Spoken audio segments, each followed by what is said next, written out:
રાધાષ્ટમી આપણા પ્રાણ પ્રેષ્ઠ શ્રી ઠાકોરજીના આરાધ્યા એવા રાધાજીનો પ્રાગટ્ય ઉત્સવ, શ્રી રાસેશ્વરીજીનો પ્રાગટ્ય ઉત્સવ, વૃંદાવન વિહારિણીજીનો ઉત્સવ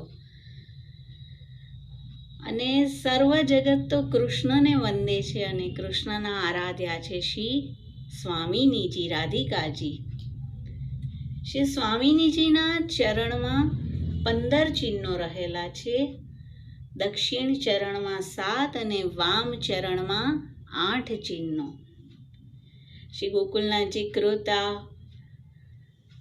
ગ્રંથ છે શ્રી સ્વામિનીજીના ચરણ ચિહ્નો, કે જેમાં આપ વર્ણન કરી રહ્યા છે કે એક એક ચિહ્ન કયું છે અને તે શું દાન કરનારું છે. દક્ષિણ ચરણનું પહેલું ચિહ્ન છે છત્ર. પ્રભુના માથે બીજું કોઈ છત્ર ધરાતું નથી. શ્રી સ્વામિનીજીના ચરણનું છત્ર ચિહ્ન જ પ્રભુ માથે ધરાય છે. બીજું ચિહ્ન છે ચક્ર. પ્રભુ હસ્તમાં ધરે છે. સર્વ તેજ રૂપ આ ચરણ ચિહ્ન છે અને શ્રીનાથજીના મંદિરના ઉપર પણ સુદર્શન ચક્ર બિરાજી રહ્યું છે. તે શ્રી સ્વામિનીજીના ચરણનું જ ચિહ્ન છે. ત્રીજું ચિહ્ન છે ધ્વજા. શ્રીજી બાવાના મંદિરની ઉપર છે. અહંકાર નિવારણ કરનારી છે અને જ્યારે ધ્વજાજીના ચરણ સ્પર્શ કરીએ ત્યારે શ્રી સ્વામિનીજીના ચરણ સ્પર્શના ભાવથી થાય છે. ચોથું ચિહ્ન છે કમલ, કે જે પુષ્ટિ રસનું દાન કરનારું છે. શ્રી ઠાકોરજી ભ્રમર બનીને પધારે છે. પાંચમું ચિહ્ન છે જવ. સર્વ રસના ભોગતા શ્રી ઠાકોરજી છે અને શ્રી ઠાકોરજી રસના ભોગતા શ્રી સ્વામિનીજી છે. લાડીલી અચવાય પહેલે પાછે આપ અઘાત. છઠ્ઠું ચિહ્ન છે અંકુશ. શ્રી ઠાકોરજીને પણ વશમાં રાખે અને ભક્તો પર પણ અંકુશ રાખે. સાતમું ચિહ્ન છે ઉર્ધ્વ રેખા, ઉર્ધ્વ ગતિ. પ્રભુનું તિલક, ઉર્ધ્વ લીટી શ્રી સ્વામિનીજીના ચરણનું ચિહ્ન છે. 6 ચિહ્નો ધર્મ સ્વરૂપ અને કમલ ધર્મી સ્વરૂપ છે અને આ ચિહ્નોને છોડીને પ્રભુ અન્યત્ર ક્યાંય પધારતા નથી. હવે વામ ચરણના જોઈએ. વામ ચરણમાં પહેલું ચિહ્ન છે ગદા.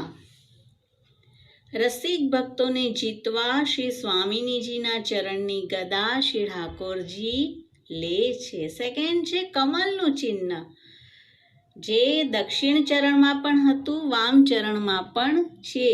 શ્રી ઠાકોરજીના શ્રીઅંગમાં 9 કમલ બિરાજે છે. તે શ્રી સ્વામિનીજીના ચરણનું કમલનું ચિહ્ન છે.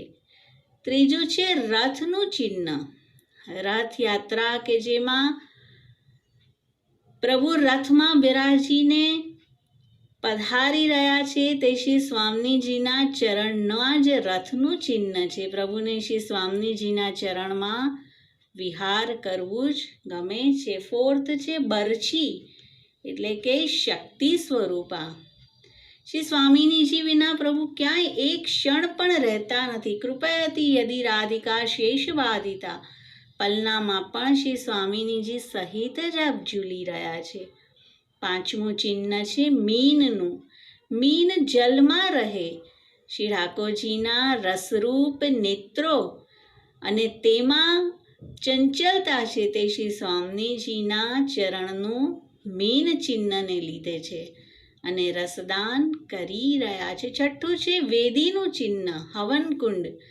પહેલા શ્રી સ્વામિનીજી આરોગે, પછી જ શ્રી ઠાકોરજી આરોગે.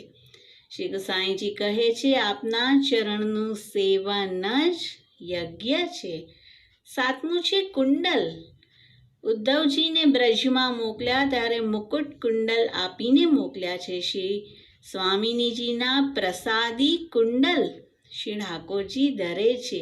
મકરાકૃતિ, મયુરાકૃતિ, શુકાકૃતિ કુંડલા ધરે છે. અને આઠમું ચિહ્ન છે પર્વતનું. બ્રજમાં 5 પર્વત છે. શ્રી ગિરિરાજજી, બરસાના લાડીલીજીનું મંદિર, નંદગામનું મંદિર, કામવન ચરણ પહાડી અને બઠેન ચરણ પહાડી, અને આ બધા જ શ્રી સ્વામિનીજીના ચરણના પર્વત ચિહ્નો સ્વરૂપ છે. તો રાધાષ્ટમી શ્રી સ્વામિનીજીનો પ્રાગટ્ય ઉત્સવ, અને આવા અનેક અનેક રસરૂપ ચિહ્નો ધારણ કરનારા આપના ચરણો છે. તો વારે વારે આ ચરણોમાં વંદન કરીએ. શ્રી વલ્લભાધીશ કી જય, શ્રી ગુસાઈજી પરમ દયાલ કી જય, રાસ રાસેશ્વરી કી